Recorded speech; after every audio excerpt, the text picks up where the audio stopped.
I was sort of tasked with pulling back the curtain, explaining, what we do at the FDA, what we're thinking in the regulation of these oligos. Two caveats here. You'll note my disclaimer. I pointed out here especially because this is an area of evolving policy. So these are my personal views. And the second is here in a 20-minute talk, I'm going to be talking a lot of generalizations. There's certainly exceptions to the rule, so keeping that in mind. I'll briefly go over regulation of oligos. Then I really want to get into the crux of what I'm here to talk about today, and that's, to me, the triad of clinical pharmacology: pharmacokinetics, clinical efficacy, and clinical safety, and how we regulate oligos from that standpoint. I first need to start with the number of guidances published with the FDA regulating development of therapeutic products. There's been a recent push to modernize many of our guidances. As you can see here, some of these have been draft guidance for a while, and we welcome public feedback. In the future, we're going to be increasing the number of guidances and perhaps have some targeted to oligos and oligo-specific issues, which I'll get into today. I also would be remiss without not mentioning the 21st Century Cures Act, specifically Section 3012. This was passed in December 2016, and it really recognizes the importance of oligos and their ability of genetically targeted technologies to bring about change in rare diseases. For once now, we can target everything becomes druggable. We can target the underlying molecular entity and the underlying genetic cause for many of these diseases with these oligo products. So the importance of these has been recognized even by Congress. Okay, take a step back from like a big picture point of view. What do we look at as a clinical pharmacologist? I really like to see the forest here before the trees. So the question is, what is the goal of the therapeutic product in front of us? Are we trying to decrease protein production with an ASO or an siRNA, for instance? Are we looking to aim at increasing protein production? Is there a disease that has aberrant protein production, or we need to increase the amount of protein there? So that's just a basic question sometimes that I believe people overlook, and they say, oh, but it helps you guide you in sort of a pathway of where we're going to go in terms of regulation. Now, I like to think of oligos as a third generation of therapeutics, small molecules being the first, biologics being the second, and now oligos. Now, oligos are very unique, and it's one of the reasons I've been so excited by them. This is an RNA-centric pharmacology. No longer are we dealing with small molecules. We're now talking with drugs that are working intracellularly. And this brings about a number of unique challenges in different contexts from a clinical pharmacologic perspective. Plasma half-lives are often short, but we're typically more interested in tissue half-life and how do you go about measuring that. Distribution is different with these. Distribution to certain organs, liver and kidney, and how organ impairment studies can alter this. As well as, what happens in intracellular trafficking, endosomal trafficking. How long does that oligo stay in the cell to elicit its mechanisms of action, as well as excretion from that. And again, the long PD half-life, which really speaks to something that's important in clinical pharmacology, is dosing and dosage routes. So this will be said many times at this meeting, I'm sure, is that chemistry and structure matter. Not only chemistry and structure, but again, mechanism of action. What are we dealing with? Do we have an ASO or an siRNA? These things are going to put on different hats from a clinical pharmacology perspective and how we go about evaluating these compounds. Chemistry can greatly affect the pharmacokinetic characteristics of these compounds. Do you have a GalNAc linker where you can get away with an order of magnitude less, perhaps in dosing, to specifically target hepatocytes and minimize systemic exposure? Again, as Dr. Craig mentioned, changing the nucleic acid sequence can greatly have implications. It's not just, okay, we're pumping out another phosphorothioate with this sequence, changing the sequence, for instance, CpGs, things can be immunostimulatory, can greatly alter the pharmacokinetic characteristics. So it's not just an oversimplification of let's just pump out the next chemistry by changing the orders of ACs, Ts, and Gs. Okay, so now getting into really the heart of what I like to call the triad is pharmacokinetics and the clinical pharmacokinetics and what's unique to oligos in this field. Now, the PK properties, as I mentioned, are greatly dependent on chemistry and structure. Chemistry and structure matter. And then I want to get into some of the things that we typically look at: ADME, organ impairment studies, drug-drug interaction liability, as well as dosing issues and the importance there. Now, if you will, this is a comparison of two of the most common entities we see at FDA, a phosphorothioate backbone antisense, as well as an siRNA, looking at it from an ADME perspective. In terms of absorption, these compounds tend to have poor oral bioavailability, so we see systemic or parenteral administration, IV, subcutaneous, and even intrathecal now targeting neurologic targets. Distribution is where we tend to see a difference between these two components.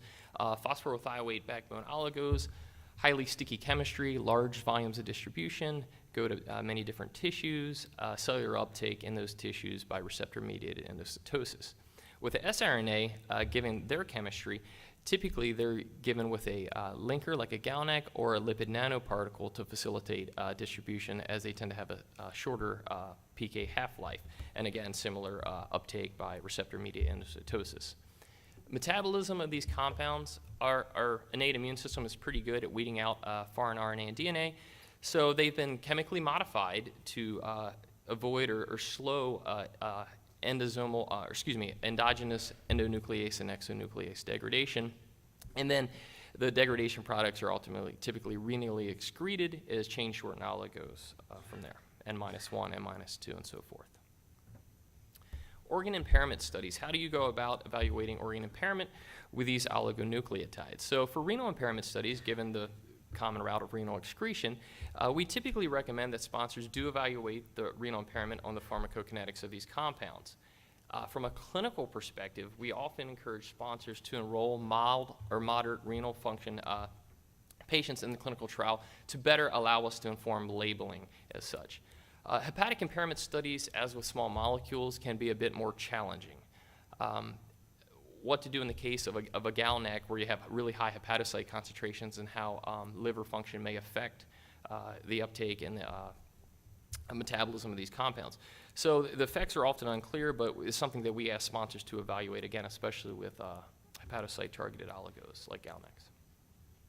Drug-drug interactions. It appears that oligos aren't metabolized by CYPs. I can say that with a pretty high degree of confidence. So the value of in vitro studies is, to be determined. I often don't think they're going to be that informative, but what may be a lot more informative are the in vivo studies. We have seen cases where oligos have acted as perpetrators. Here in the case of mepomericin from labeling, somewhat surprisingly, there was a decrease in both simvastatin and ezetimibe concentrations following mepomericin. So there are other things that are going on here in terms of acting on CYP regulatory proteins, inflammatory cytokines, and so forth that may change drug-drug interaction liability in these compounds. As far as protein binding goes, many oligos are highly protein bound, as I just mentioned. However, the protein binding interactions appear to be minimal from this standpoint. Okay, shifting over to look at efficacy. Something near and dear to my heart are looking at the biomarkers as a proof of concept, a great display of proof of concept here, as well as dose finding, something that was said earlier and something that you'll certainly hear me hammer down today, as well as looking at the PD half-life. And again, with the target, the big picture, how much protein are we trying to synthesize or degrade? So I think oligos lend themselves particularly well to pharmacodynamic biomarkers. Here you have a highly targeted compound where you're trying to, in many cases, either silence or increase an RNA, and you can measure this. And we like to see nice dose response curves. Whoops, excuse me. Nice dose response curve. I have to step away for a second. Just as demonstrated here. There we go. And this is the case of lamsorsen here with the target ApoC3. As you can see, in a nice dose response fashion, decrease in this, as well as the further target for the endpoint, the triglycerides, in a nice dose response. And we see this with many oligo programs, and this is what gets me excited. You really have target engagement, and you can see knockdown, and it can be demonstrated in a dose-response fashion as an early proof of concept in some of these early studies. So not only that, it's important that sponsors do this to move forward into their studies to determine an accurate dose or dosages to carry forward. And that gets me to my next point in terms of dose finding. We're aware that many of these are for rare targeted diseases. There often aren't many subjects available. Sometimes target knockdown is not acceptable in normal healthy volunteers. So we get that sponsors don't want to utilize their pool of candidates, but it is important early on to try to evaluate and determine the optimal dosing and the dose regimens for these. And as such, the second point, we encourage sponsors to carry forward more than one dose or dose regimen. Here is the case of inclisiran, where you can see really a nice target knockdown in a dose response fashion, as well as as well as a length here. If you notice in a couple of the highest doses, this is a single ascending dose, there was target knockdown of up to 6 months, which is quite impressive in terms of duration of action. And as well, in the second study, the multiple ascending dose study here published from New England Journal, you can see a number of different doses as well as dosage regimens that were carried forward. And this is sort of what we like to see, because similar to small molecules and some of the mistakes I've observed there, one size doesn't always fit all, and dose reduction strategies are important, especially in the pivotal studies. Switching gears to safety, I think of safety in sort of one of three buckets. One is an extension of pharmacology, which is something that is analogous to what we've seen from small molecules that can be evaluated. But where I really want to focus today is off-target safety. And then in off-target safety, I then put that in one of two buckets: hybridization, Watson-Crick dependent, as well as off-target non-hybridization dependent. As far as the evaluation of off-target safety, it's not always detectable in animal models if the homology of the compound is not preserved through evolution. That's why the non-human primate models really come into play, as typically there is much more conservation of target there, and you can use humanized mouse otherwise. Now, we use bioinformatic approaches, as do sponsors. We blast the target. We look at different genome browsers to see if there's variability in terms of what might happen from an off-target standpoint from Watson-Crick base pairing. And it is concerning, though theoretic in nature of what might happen, but it is good to look. If you see a blast search, you see 19 of 20 in alignment with something that's a off-target effect, and then you look in the pathway in the clinical trials and you see something that's if it's hitting a certain protein, and you see this pathway elicited in the clinical studies, it might be something to go back and look. Do we really have an off-target mechanism here? And there's things that can be done to sort of account for this. In the first case here, you have more than optimal binding affinity for the target, so you're seeing some off-target tox. What can you do? You can shift the curve to the right by decreasing the number of high-affinity modifications. The first time I saw this, I was like, duh, why didn't I think of that? Because I always think of small molecules, you want to be really potent, but here sometimes you don't want too much binding energy for your target, because then you can start eliciting off-target Watson-Crick hybridization. You just sort of need to be the Goldilocks, as I call it, and just right, and to shift the off-target away from high affinity or high potency.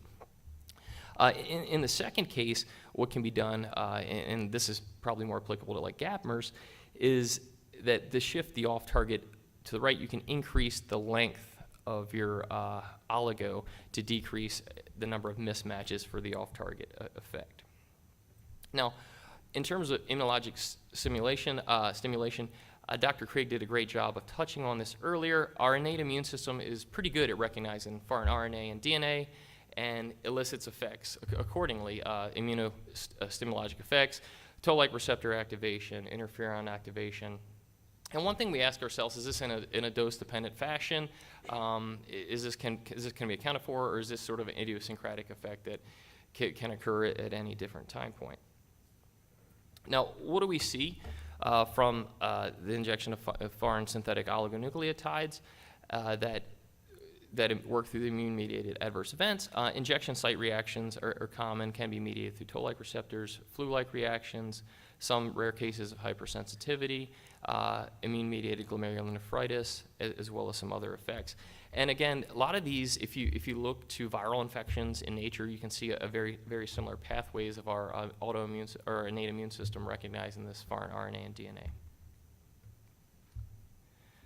One thing I want to touch on really quickly too is thrombocytopenia with phosphorothioate oligos that we've seen for a number of these compounds. What we've observed is two types of thrombocytopenia. We've seen consistent moderate thrombocytopenia upon initiation of dosing, seen here in the volanesorsen program. Reach around here. This was in a dose-dependent fashion, a decrease in platelets. Not always clinically concerning, something we should definitely monitor for, but many of these folks don't end up in trouble in terms of thrombocytopenia, but nonetheless there is a reduction in platelet counts. The second phenomena is of much more concern as a regulator, and this is a severe sporadic thrombocytopenia, and that's it becomes much more difficult to monitor for and evaluate on when this might happen. And we did see this in the Valencia program here. As you notice, some subjects, 200 days into dosing suddenly had a sudden drop in platelets, which can be difficult to monitor for. So this is something we're keenly interested in understanding the different mechanisms so we can better account for this in the future. Is this an issue, for instance, of decreased platelet function or aggregation? Is this a little bit of both? And some of the leading theories are, because these patients do tend to respond to steroids, is it antiplatelet IgM or IgG that could be causing this? Okay, last, one thing I want to touch on also is immunogenicity of non-self-nucleic acids. We ask sponsors to monitor for anti-drug antibodies in the development of these compounds in these programs. So, in summary, I'm very excited about this field and the opportunity that it represents from a regulatory standpoint. The body of evidence has grown immensely over the last 5 years, and I have you to thank for that, really, in continuing to publish and provide evidence for us as regulators to be able to do our job better. So it's important along these lines that sponsors continue to optimize dosing, carry forward multiple dosing regimens, characterize these liabilities early on, organ impairment, drug-drug interactions, and this will further add to the growing body of evidence that allows us to make better regulatory decisions and provide guidance in the future. Last but not least, given the unique aspects of oligos as a sort of new third generation, we encourage sponsors to meet with us early and often and to discuss these issues. We don't see ourselves as an adversarial organization. We want to work hand in hand with sponsors to bring about the potential that these compounds represent. With that being said, I'll take any questions. I think we have questions in the panel here too, so thank you.